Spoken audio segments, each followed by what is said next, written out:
Hey, what's up, everybody? I want to welcome you guys to another episode of the DREAMERSPRO show, where we cover everything from sports, hot topics, classic debates, entertainment, and we give you guys a fresh perspective on things and how we see them. And today we have a hell of a show in store for you guys. But before we get into it, please make sure you like the video and sub to the channel.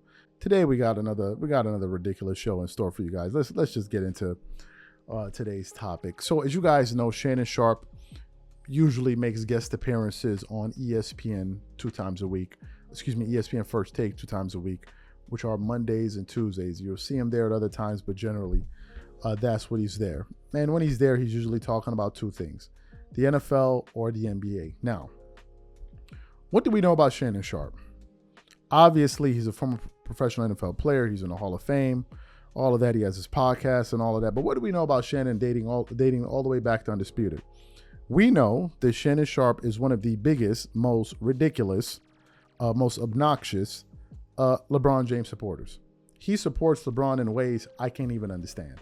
He put up a picture some years ago with LeBron James bed sheets. I don't know what to say. He used to come into studio with a goat mask on his head, wearing the LeBron James jersey, hollering and screaming and just basically having a good old time supporting LeBron. So we know Shannon Sharpe is a huge LeBron James fan. Huge LeBron James fan. And LeBron can do no wrong in Shannon's mind.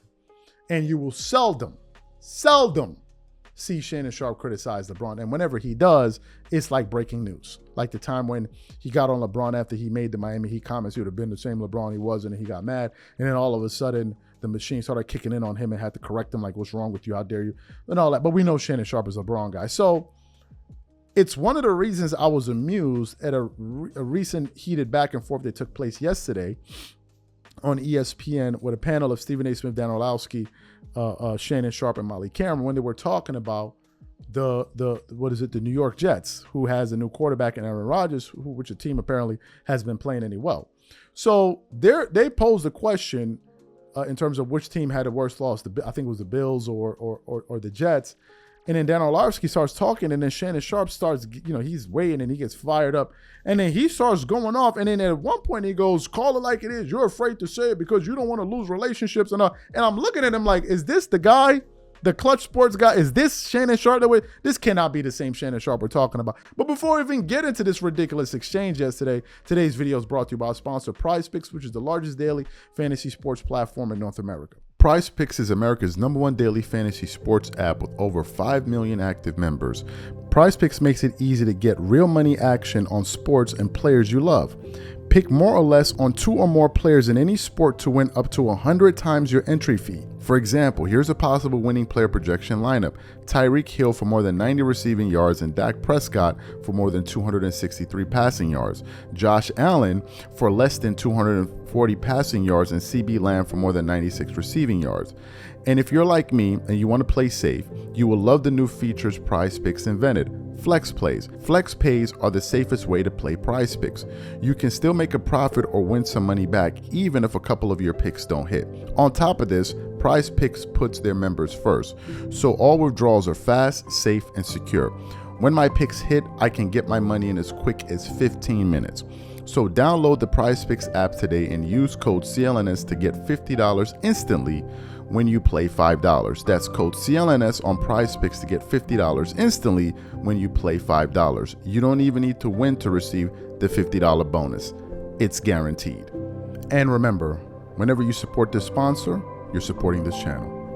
Thank you. So what we want to do now is we want to play this exchange for you guys here, and then want to come back and react to their comments. Take a listen to these gentlemen here. Which was the worst loss? Do you feel like it was the Jets or the Bills? Oh, it's the Jets, no question about it. The Jets in back-to-back weeks have wasted elite defensive performances because of ineptitude on offense. Real quick before I say that, though, the Bills' loss is bad, but it's also an unbelievable tip of the cap to DeMeco Ryans in Houston. The end-of-half management and end-of-game management by DeMeco and his staff and players is the difference of the game, and really the difference of them in preparation than the Bills. The Jets, number one, the Vikings defense is the most you better be prepared for defense in the NFL. They looked completely unprepared. If you're bad on first and second down, you're going to get embarrassed. The fact that the Jets just willingly went out there on first and second down, we're like, hey, we'll try to run the football here. You can't. Maybe second down, we'll try to run it again. You can't. And so you're in 3rd and 6, 3rd and 7 all the time. That's exactly what Minnesota wants you to be in. You're completely unprepared for their pressure packages. And then you're getting hit, your quarterback in the back, the same exact stuff that the Denver Broncos did last week. Here's the shocking thing. The Jets in the last 2 weeks defensively have given up 420 yards total and lost. That's bad ball by the offense. The Bills, 2 weeks in a row, they lose. And again, the situational stuff is the biggest issue. The fact that this offense went into this game and played in that style when you know you can't versus that defense in Minnesota, that's not a Super Bowl winning scheme in New York. Mm-hmm. That's the problem. Ooh, Stephen A., you better be glad Stephen A. going. Because, boy, whoo. No. Oh, no. Stephen A. Oh, no. Shay. The floor is yours, my brother. Take it away.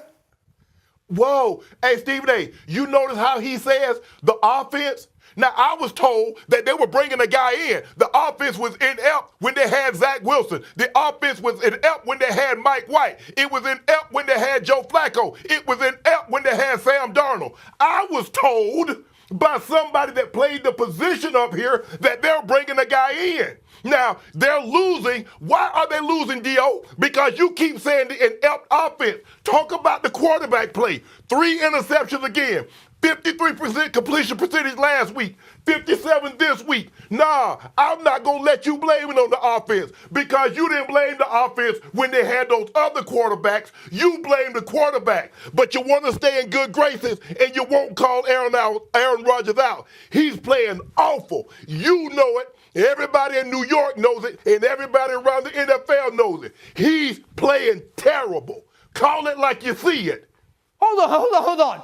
Shannon, one, he said it himself. I don't need to go on national television and tell people that Aaron Rodgers played poorly.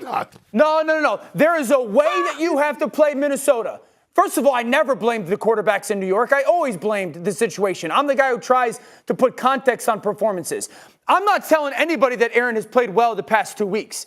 By no means. He even said it himself, not up to his standard. But Shannon, you know this. There is a way that you have to play as an offense to help your guys play well against certain defenses. Not turn the ball over.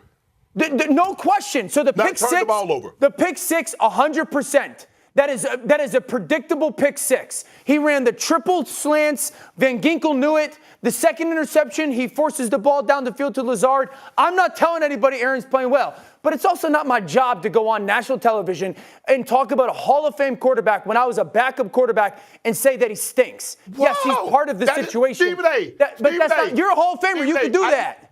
You're a Hall of Famer. You could do that. You could do that. I need you to give D.O. Let him see his job description. That is his job, is to critique Hall of Fame, non-Hall of Famers. It does not matter. But my job is to put context on why. My job is to put context on why. All right. Well. So you heard Shannon Sharpe. I thought every single thing he said there was ridiculous. Because the very same thing he's talking about Dan Orlovsky being afraid to call out Aaron Rodgers because he wants to maintain a relay, you could say the very same thing about him and LeBron James. Quite literally. There's even some footage out there in the internet of Steven Jackson, Joy Taylor, and Skip Bayless and Shannon Sharpe on Undisputed. And then Joy Taylor goes, I know the reason why all of a sudden you're such a huge LeBron James supporter. And then Steven Jackson goes, yeah, I heard the same thing too. He's like, apparently they got to you. And then Shannon's like, I don't know what you're talking about. I don't know what you're talking about. What they were implying was he was already down with Clutch Sports. And that's the reason he was up there every single day twerking it up, hollering and screaming, slapping each other with honey all day long for LeBron James. So for him to be talking about call it like it is laughable. I give you another example of how laughable it is.